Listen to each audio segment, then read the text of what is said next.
میں آیت نمبر 75 پہ آ جاتا ہوں۔ آیت نمبر 75 میں ہم لوگوں نے پڑھا تھا افتطمعون ان یؤمنوا لکم۔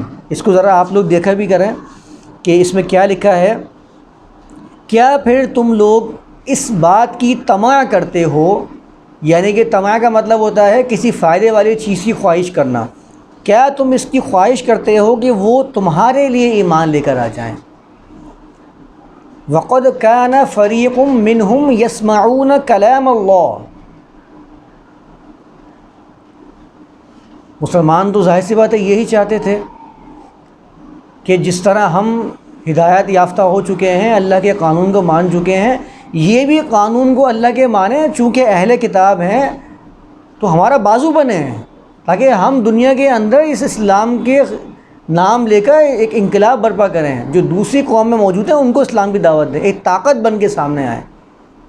تو اللہ نے کہا کہ تم یہ طمع کرتے ہو کہ ایمان لے کر آ جائیں، تم یہ تو ان کی حالت دیکھو۔ وَقَدْ كَانَ فَرِيقٌ مِّنْهُمْ يَسْمَعُونَ كَلَامَ اللَّهِ، ان میں سے ایک گروہ ایسا بھی ہے جو اللہ کے کلام کو سنتا ہے، وہ بے خبر نہیں ہے اللہ کے کلام سے، سنتا ہے، اس کو پتہ ہے کہ اللہ کا کلام ہے، اللہ کا کلام قرار دیا۔ یہاں پر یہ نہیں کہ کلام کو سنتا ہے فقط، کہا اللہ کے کلام کو سنتا ہے، یسمعون کلام اللہ، کیونکہ ان کو معرفت تھی اللہ کے کلام کی۔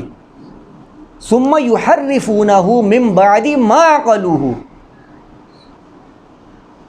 پھر کیا کرتا ہے؟ کلام سننے کے بعد اپنی عقلوں سے جانچتا ہے، اس کو سمجھتا ہے، وہم یعلمون، پہچانتا ہے۔ عالمہ کا مطلب ہوتا ہے علم کا کسی چیز کو حاصل کر لینا، ادراک کر لینا، کسی چیز کو اس طرح معلوم کر لینا کہ اس کو دوسری چیز سے جدا کر لینا۔ جب آپ کسی کا علم رکھ لیتے ہیں تو آپ کو معلوم ہوتا ہے فلاں چیز کیا ہے، فلاں چیز کیا ہے، دونوں کے اندر جدائی کر سکتے ہیں آپ، یہ الگ چیز ہے، یہ الگ چیز ہے، یہ میری معلومات کا حصہ ہے۔ اس کو عربی زبان میں علم کہتے ہیں۔ اس بات کی پہچان بھی رکھتے ہیں کہ اللہ تعالیٰ کا کلام ہے، اس کے باوجود بھی اللہ تعالیٰ کے کلام میں تحریف کر دیتے ہیں، ثم یحرفونہ، تبدیلی کر دیتے ہیں۔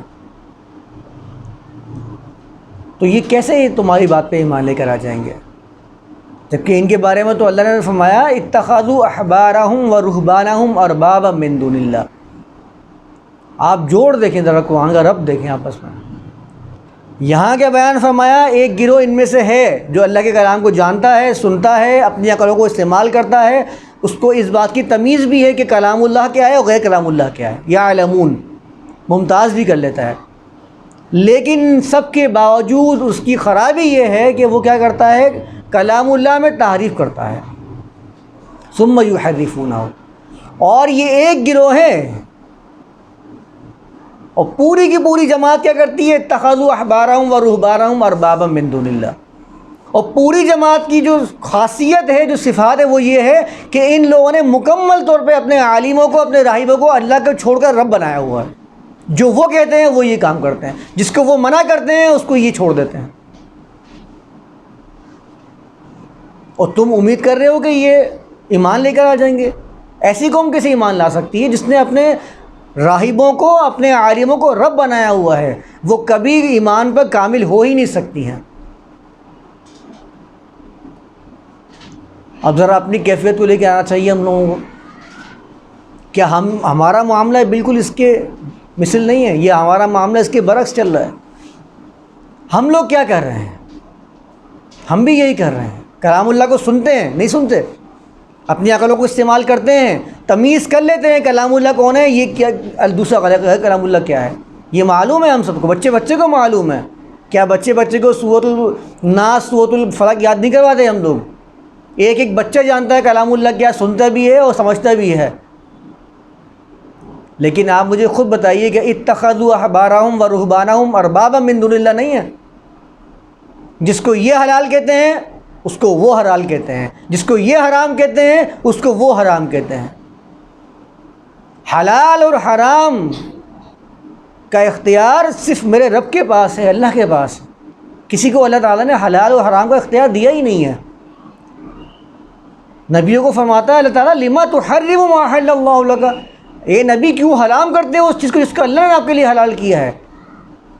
حلال اور حرام کا اختیار صرف میرے رب کے پاس ہے، اللہ تعالیٰ کے پاس ہے۔ اور یہ جب حلال و حرام کے اندر کسی کو شامل کر لیں تو آپ مجھے بتائیں کہ شرک فی الحکم کے علاوہ پھر یہ کیا چیز ہے؟ یہی تو شرک ہے۔ شرک کا مطلب کیا ہوتا ہے عربی زبان میں؟ مشرک کہتے کس کو ہیں؟ جو کسی کو پارٹنر بنا لے۔ شریک تو کہتے ہی پارٹنر کو ہے، وہ پارٹنر چاہے وہ 1% کا ہو یا 90% کا ہو یا 99% ہو، 1% کی شراکت داری ہو، شرک تو شرک ہو جائے گا۔